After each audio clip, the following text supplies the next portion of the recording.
Hello, it is January 20th. This is vlog number 5, and the past 2 days have been pretty heavy.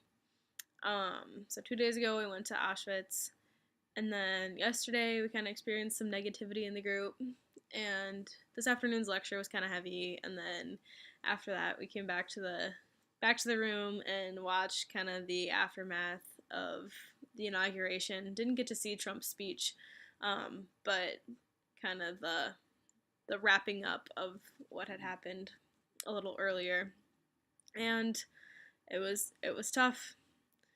There were some tears, and so I think it's just not only the inauguration, but just kind of everything that's been happening the past couple days has been kind of building up, and that was just kind of the last straw for me. Um, so in our reading for today, I really liked the quote that says, "Remembering may involve keeping a person's voice alive through repeating their words in relation to new developments in life. It may involve consulting the deceased's opinion as a resource for dealing with a new challenge. It may involve committing oneself to living for some value or purpose that the dead loved one held dear."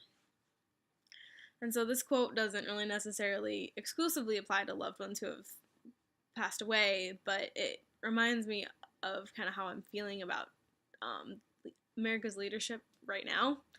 And so we have kind of this ominous uncertainty hanging over our heads,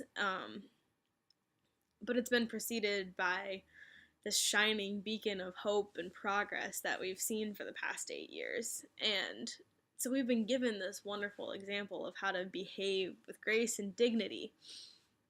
And so by using the continuity, the continuity, continuity style of grief, and looking to our loved one who has passed not from this world but from the presidency, by looking to him and his wife and how they've handled their position, and so we can look to them for moral guidance, and so then we can stay true to what they held dear, and then so what in turn we held dear. And we've seen examples of this in our course. It's not just happening to us as Americans in this election. But so after Lithuania gained their independence, they looked to King Mindaugas for inspiration for their folk stories. They didn't want to look to the darkness that they had experienced, but they looked back before all that for an inspiring figure to build their identity and their history on. And so 3 days ago, when we were touring with our guide, and she was talking about the castle and the kings who have lived there, she talked about King Casimir III and all the compassion that he had for the Jewish people and welcoming them to the city and making sure they were safe and had a place to live.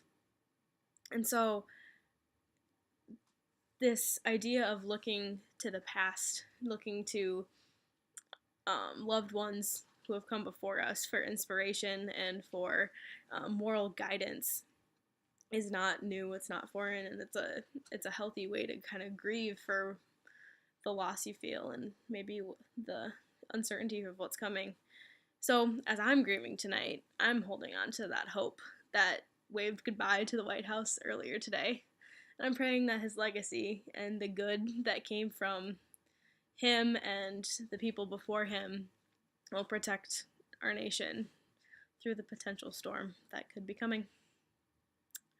So I guess we'll just see where the next 4 years takes us. And I guess I don't really have anything else to say for tonight. So thank you.